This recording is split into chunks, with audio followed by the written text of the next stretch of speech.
నమస్తే, welcome to ism TV. ఒక 30 ఏళ్ల పోరాటం, ఎస్టీ ఎస్సీ రిజర్వేషన్ వర్గీకరణ ఒక గ్రీన్ సిగ్నల్ అయితే సుప్రీంకోర్టు తీర్పు వల్ల అయితే వచ్చింది. అయితే ఈ అంశం మీద మాట్లాడడానికి మనతో తెలంగాణ రాష్ట్ర తొలి ఉప ముఖ్యమంత్రి, ఎంఆర్పిఎస్ వ్యవస్థాపక సభ్యులు, బీఆర్ఎస్ సీనియర్ నాయకులు తాటికుంట రాజయ్య గారు మనతో ఉన్నారు. నమస్కారం సార్. నమస్తే నవీన్ గారు, బాగున్నారా? బాగున్నా సార్. బాగున్నారా? Fine, thank you. అయితే మొత్తానికైతే ఈ సుప్రీంకోర్టు ఇచ్చిన ఈ ఎస్టీ ఎస్సీ వర్గీకరణ తీర్పు అనుకూలంగా రావడం, ఇదైతే మీరు సంతోషంగా ఉండడం మంచిగా అనిపిస్తున్నారు. ఓవరాల్ అసలు ఎలా ఫీల్ అవుతున్నారు సార్ ఈ వర్గీకరణ తీర్పు? సుప్రీంకోర్టు ఇచ్చిన తీర్పు ఒక చారిత్రాత్మక తీర్పు. ఎందుకోసం అంటే ఎస్సీ ఉపకులాలుగా ఉన్నాం, అంటే ఎస్సీలో ఉన్న 59 కులాలకు సమన్యాయం జరగట్లేదు రిజర్వేషన్. రాష్ట్ర ప్రభుత్వం 1980 ఆ ప్రాంతంలో 15% ఎస్సీలకు రిజర్వేషన్ కల్పిస్తే ఆ 15% 59 కులాలకు సమానంగా లేదా అందరికీ అందుబాటులో ఉండవలసిన అవసరం ఉండే. అలా కాకుండా ఒక వర్గానికి సంబంధించిన వాళ్ళకే ఎక్కువ ఉద్యోగ ఉపాధి అవకాశాలు రావడంతో అందులో మేజర్ కమ్యూనిటీ అంటే మాదిగ జాతికి సంఖ్యాపరంగా ఎక్కువ ఉన్నా కూడా ఆ ఫలితాలు అందడం లేదు. దీనికి మూల సూత్రము ఎందుకోసం అంటే మాదిగలు సంఖ్యాపరంగా ఎక్కువ ఉన్నారు, ప్రభుత్వ ఫలితాలు అందడం లేదు, రాజ్యాంగం కల్పించిన హక్కులు కూడా పూర్తిగా వారు చేరట్లేదనే ఉద్దేశంతో సరే అంతకుముందు అనేక పోరాటాలు జరిగిన, అనేక కమిషన్లు ఇచ్చిన 1994 జూలై 7వ తారీఖు నాడు ఈదుముడి అనే ఒక గ్రామంలో ప్రకాశం జిల్లాలో కృష్ణమాదిగా కన్వీనర్గా అప్పటివరకు వేసుకొని ఎంఆర్పిఎస్ మాదిగ రిజర్వేషన్ పోరాట సమితి అనే పేరుతోటి ఉద్యమం మొదలైంది. అయితే ఆ కృష్ణమాదిగ అనే వ్యక్తి వరంగల్కి సంబంధించిన వాడు కావడంతో ఉద్యమం మొత్తం కూడా వరంగల్ చుట్టే నడవడం. అంటే ప్రతి దాంట్లో ఎక్కడ పాదయాత్రలు జరిగినా, గర్జనలు జరిగినా, ఏ కార్యక్రమం జరిగినా కూడా నాయకత్వం మొత్తం కూడా వరంగల్ ఎత్తుకొని ముందుకెళ్ళిన సందర్భం. దాంట్లో నాకు చక్కటి అవకాశం, చాలాసార్లు చెప్తాను, నా రాజకీయ అరంగేట్రమే దండోరా అంటే మాదిగ రిజర్వేషన్ పోరాట సమితి. కారణం ఏంటంటే 1994లో జరిగిన ఎన్నికలు, జనరల్ ఎన్నికలప్పుడు టీడీపీ నుంచి వెళ్ళి, అదేవిధంగా బీజేపీ నుంచి వెళ్ళి, కాంగ్రెస్ నుంచి వెళ్ళి టికెట్ ఇస్తామని చెప్పి నా దగ్గరికి వచ్చినా కూడా ఐ హేట్ పాలిటిక్స్, నేను ఇప్పుడు రాజకీయాలకు రాను, I have my own commitments, నేను డాక్టర్గా నాకు చాలా బాధ్యతలు ఉన్నాయి, కుటుంబం బాధ్యతలు కూడా ఉన్నాయి, కాబట్టి నేను రాజకీయాలకు రాను అని చెప్పడం జరిగింది. ఎప్పుడైతే కృష్ణమాదిగ నాయకత్వంలో ఎంఆర్పిఎస్ స్థాపించి వరంగల్కి వస్తున్న క్రమంలో మరి అన్ని కులాలలో డాక్టర్లు ఉంటే వాళ్ళందరూ గొప్పగా పేర్లు తిరుపతి రెడ్డి, నరసింహారెడ్డి, కేఎస్ రావు, విజయ్ కుమార్ రావు, గౌడ్ ఇట్లా పెట్టుకుంటున్నారు కదా. డాక్టర్ రాజయ్యగా స్టేషన్ అందులో వరంగల్లో పిల్లల డాక్టర్గా దేవుని దయ వల్ల మంచి పేరు.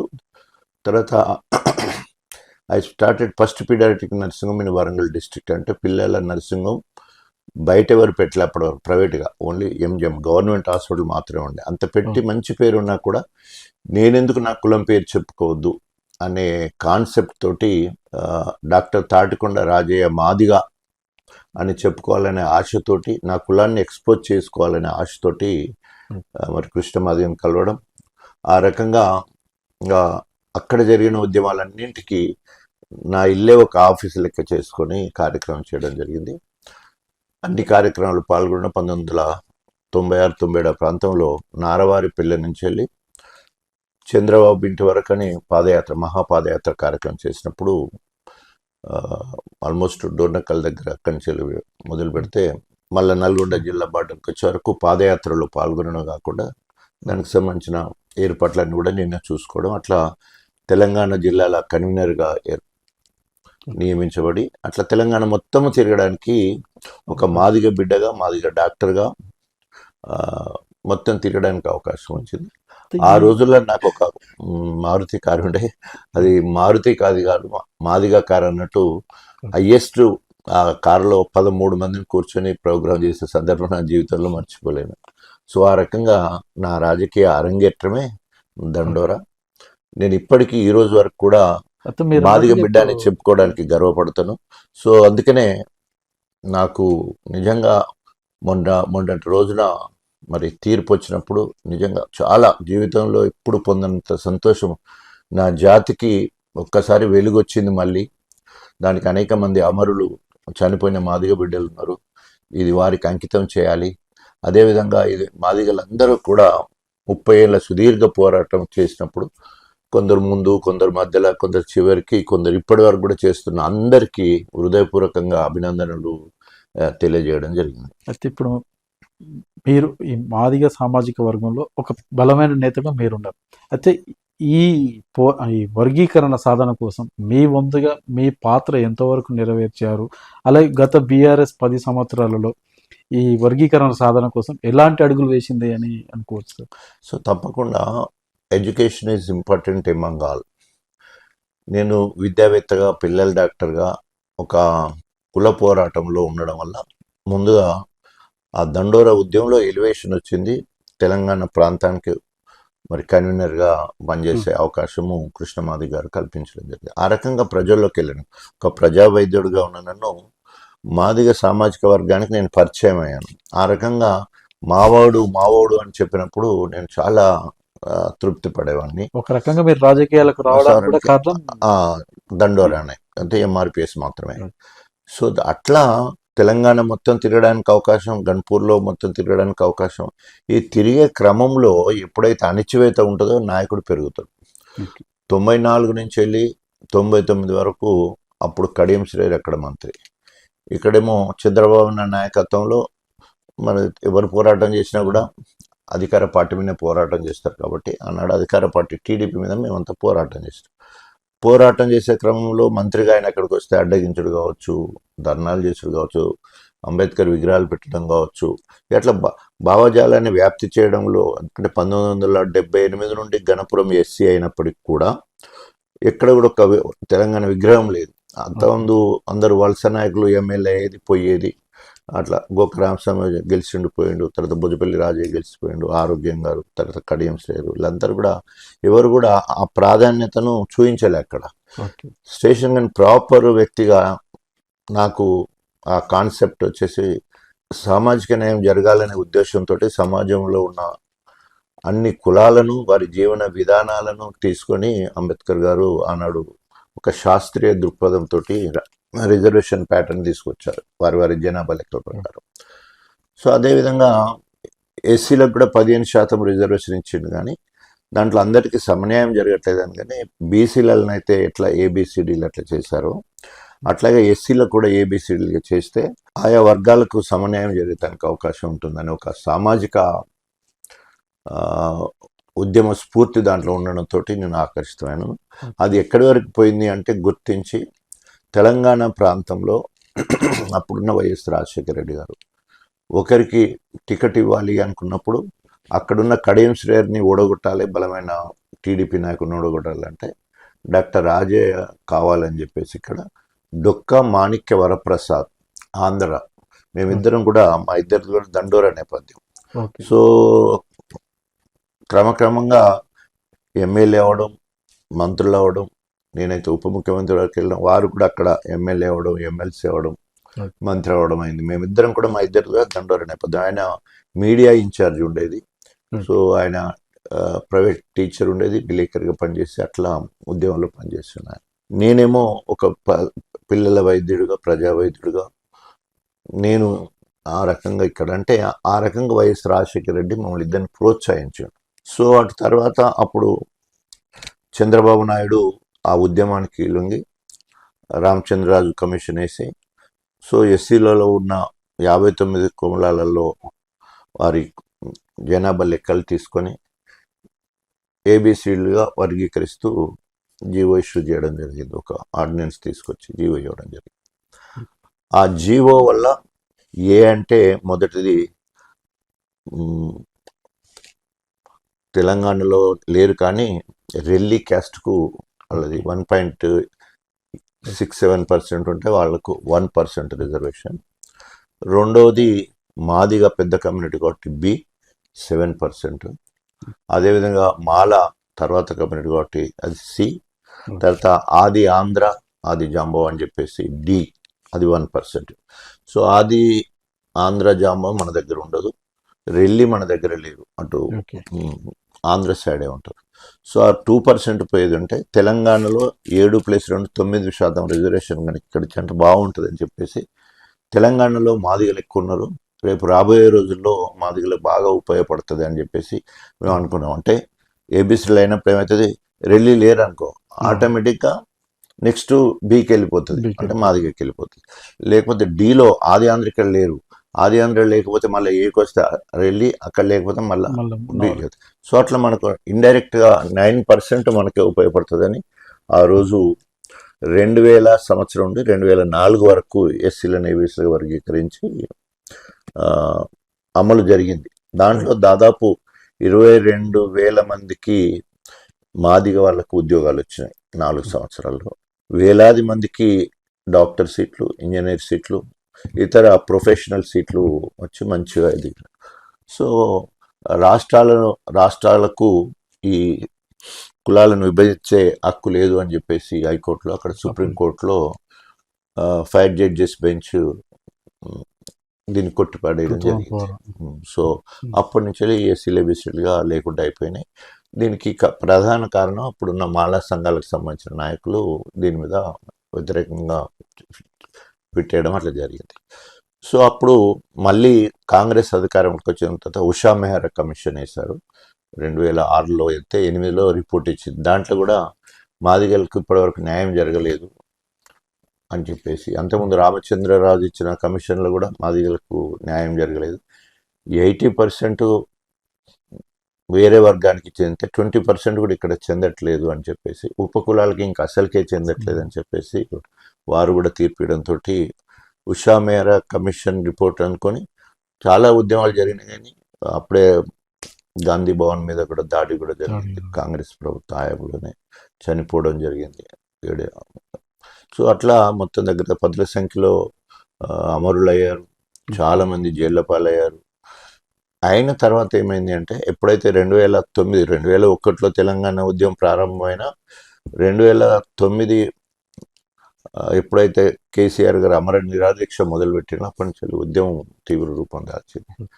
తెలంగాణలో ఒకవేళ కనుక ఎంఆర్పిఎస్ ఏబీసీ ఏదంటే ఎక్కువ లాభం పొందేవాళ్ళు మాదిగ, ఎందుకంటే తెలంగాణలో మాదిగ బిడ్డలు ఎక్కువ ఉన్నారు, సంఖ్యాపరంగా ఎక్కువ ఉన్నారు. సో తెలంగాణలో మాదిగ హక్కుల పోరాట సమితిలో పనిచేసిన వాళ్ళందరూ కూడా తెలంగాణ ఉద్యమంలో పనిచేయడం మొదలుపెట్టారు. అంటే మొత్తం కూడా తెలంగాణ ఉద్యమానికి దండోరా స్ఫూర్తినిచ్చింది. ఇప్పుడు మీరు చూడండి, ధూమ్ధామ్ కళాకారులు, పాటలు రాసేవాళ్ళు ఎస్సీ మాదిగ వాళ్ళే, పాటలు పాడేవాళ్ళు మాదిగ వాళ్ళే, డప్పు కొట్టేవాళ్ళు మాదిగ వాళ్ళే, గజ్జగట్ట ఆడే ఆడపిల్లలు కూడా మాదిగ వాళ్ళే. అంటే మొత్తం కూడా ధూమ్ధామ్ కళాకారులు మొత్తం కూడా సాంస్కృతిక విభాగం మొత్తం కూడా మాదిగ జాతి బిడ్డలు చేస్తారు. తర్వాత ఏ ప్రోగ్రామ్ సక్సెస్ కావాలన్నా మాదిగలే. తర్వాత అదేవిధంగా ఎక్కువ మంది మీద అక్రమం కేసులు అయినవి కూడా వాళ్ళకి. తర్వాత ఇచ్చి 2000 తెలంగాణ ప్రక్రియ మొదలైందని చెప్పి మళ్ళీ వెనుకకు తీసుకుంటే ఎక్కువ మంది బిడ్డలు చనిపోయిన వాటిల్లో ఎక్కువ మంది మాదిగలే చనిపోయారు. సో ఆత్మ బలిదానాలు చేసుకున్న వాళ్ళు కూడా మాదిగలే. సో ఇట్లా చూసినప్పుడు మాదిగలు తెలంగాణ ఉద్యమంలో ముఖ్య భూమిక పోషించారు.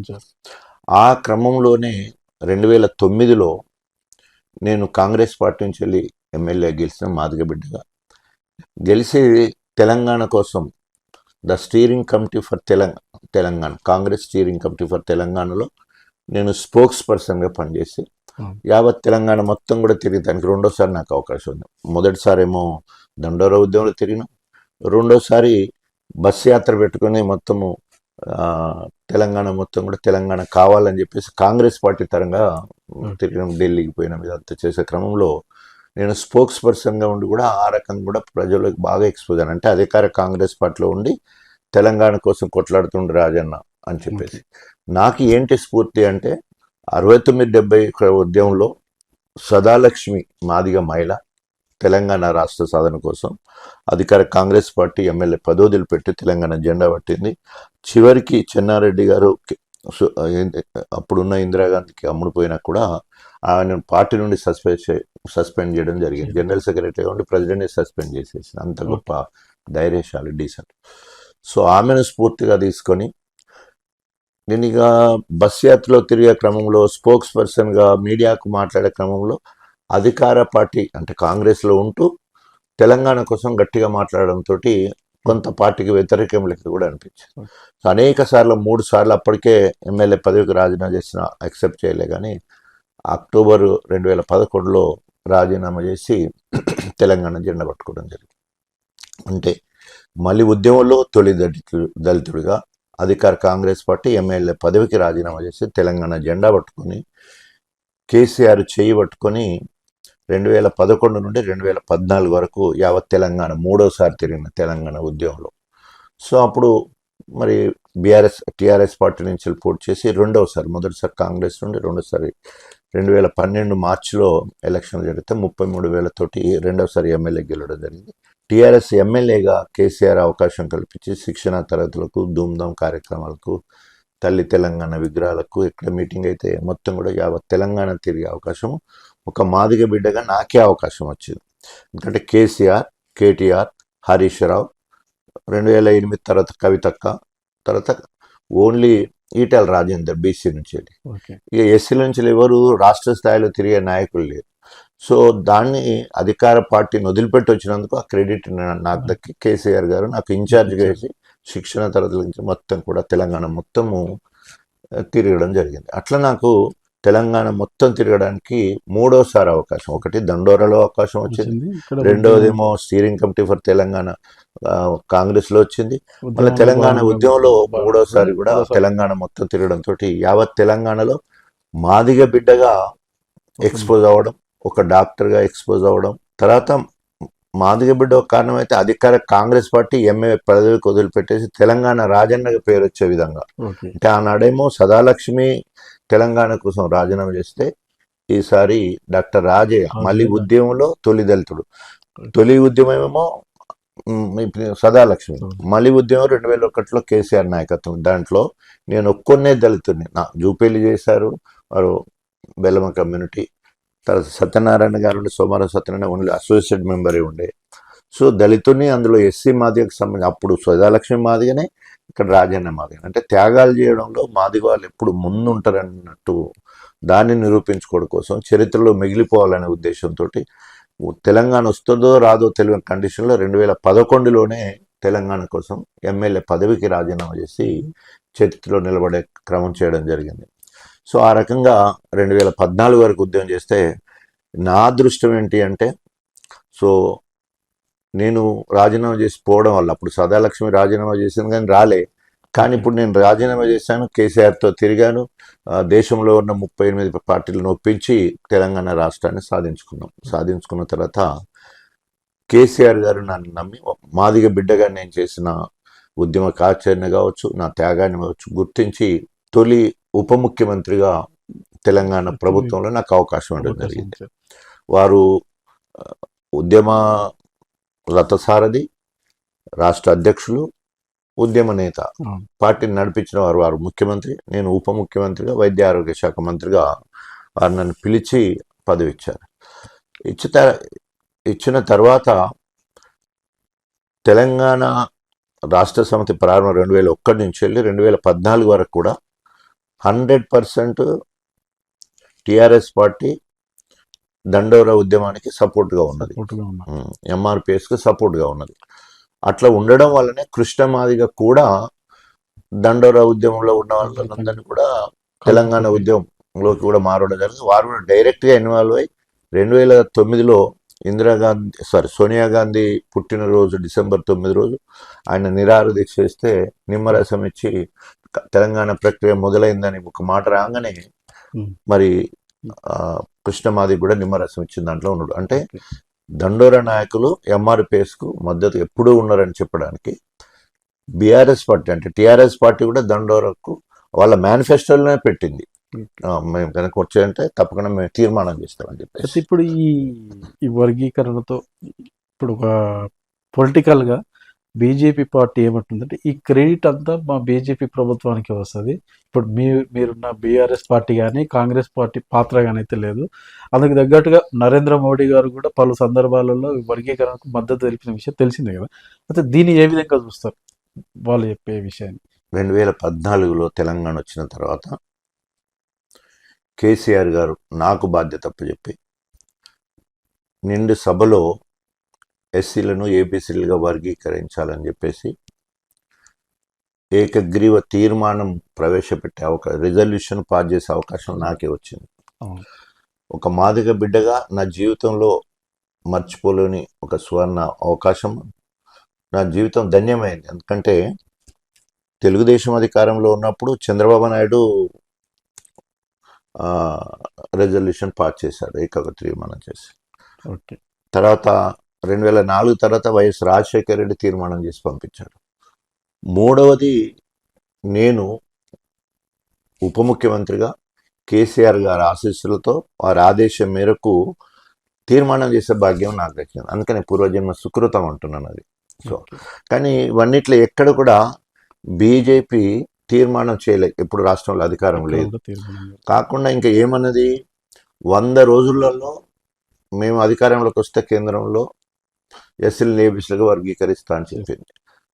దాదాపు మరి 2 టర్ములు 10 ఏళ్ళు అయినా కూడా అది నెరవేరలేదు. అంటే ఎందుకు ఈ మాట చెప్తానంటే బీజేపీకి చెప్పుకోవడానికి హక్కు లేదు. ఓకే. సో ఎప్పుడైతే 7 జడ్జిలతో ధర్మాసనం ఏర్పడి దీని మీద ఫిబ్రవరిలో 3-4 రోజులు చర్చ జరిగినప్పుడు అందరం అంటే ఎంఆర్పిఎస్ తరపు నుంచి వెళ్ళి లాయర్లు పోయారు, కాంగ్రెస్ ప్రభుత్వం నుంచి వెళ్ళి అడ్వకేట్ జనరల్ పోయారు, తర్వాత మాలమానులు పంపించి అందరు కూడా పంపించే కార్యక్రమం అయింది. అట్లాగే కేంద్ర ప్రభుత్వం నుంచి వెళ్ళి కూడా దానికి అనుగుణంగా కేంద్ర ప్రభుత్వంలో వాళ్ళ అడ్వకేట్ కూడా దాంట్లో పాల్గొని వాదించడం జరిగింది, అనుకూలంగా వాదించడం జరిగింది. ఒకటి చేసింది అదొకటే. సో అట్లాగే కాంగ్రెస్ పార్టీ నుంచి వెళ్ళి అట్లాగే టీడీపీ నుంచి వెళ్ళి కూడా అక్కడికి లాయర్లు వచ్చారు. 3-4 రోజుల చర్చలలో వీళ్ళందరూ కూడా వాదించడం జరిగింది. సో ఆ రకంగా ఎలక్షన్ల ముందు వాడుకోవాలనే ఉద్దేశంతో కృష్ణమాదిగా ఒక కార్యక్రమం ఏర్పాటు చేసినప్పుడు వారిని పిలిపించి సార్ ఇప్పుడు అదే ఇప్పుడు ఇంత చెప్పినట్టు ఉపకులాలకు సంబంధించిన నేతకాని వాళ్ళు ఉంటారు, అది ఒక జిల్లాకు సంబంధించిన వాళ్ళు, బైండ్లలో ఉంటారు, ఇంకో జిల్లాకు సంబంధించిన వాళ్ళు, డక్కలి, సింధు, మాస్టి, గోసంగి, ఇప్పటి వరకు రాజకీయ ఫలితాన్ని పొందని వాళ్ళు, అంటే విద్య ఉద్యోగ సంక్షేమ రంగాలలో ఇప్పటివరకు లబ్ధి పొందని వాళ్ళు కూడా ఉన్నారు. ఈ ఉపకులాలలో ఇప్పటికి వాళ్ళ కళను ప్రదర్శించి భిక్షాటన చేసే వాళ్ళు కూడా ఉన్నారు. వాళ్ళకు కూడా మేలు జరిగే విధంగా ఈ రిజర్వేషన్ ఉంటుంది. ఎంత సామాజికంగా ఎంత గొప్పగా ఉన్నది. సో అట్లా సరే అందరికీ మేలు జరిగే క్రమంలో సామాజిక న్యాయం జరగాలనే ఉద్దేశంతో అంబేద్కర్ గారు ఒక మూల సిద్ధాంతాన్ని పెడితే రాష్ట్రాలకు స్వయం ప్రతిపత్తి ఇచ్చి ఆ రాష్ట్రంలో ఉన్న కులాలు, మన దగ్గర ఉన్న ఉపకులాలు ఆ రాష్ట్రంలో ఉండకపోవచ్చు, ఇక్కడ ఉన్నంత జనాభా ఆ రాష్ట్రంలో ఉండకపోవచ్చు, అక్కడ ఎక్కువ ఉండొచ్చు, ఇక్కడ తక్కువ ఉండొచ్చు. కాబట్టి ఆ రాష్ట్రాల స్వయం ప్రతిపత్తి అంటే సో వాళ్ళు నిర్ణయం తీసుకొని రిజర్వేషన్ ఎక్కువ తక్కువ, ఇక్కడ మాదిలకు 12 అనుకో, ఇప్పుడు ఆంధ్రకి పోతే 6% అవుతుంది, 9% మాలలకు పోతుంది అక్కడ.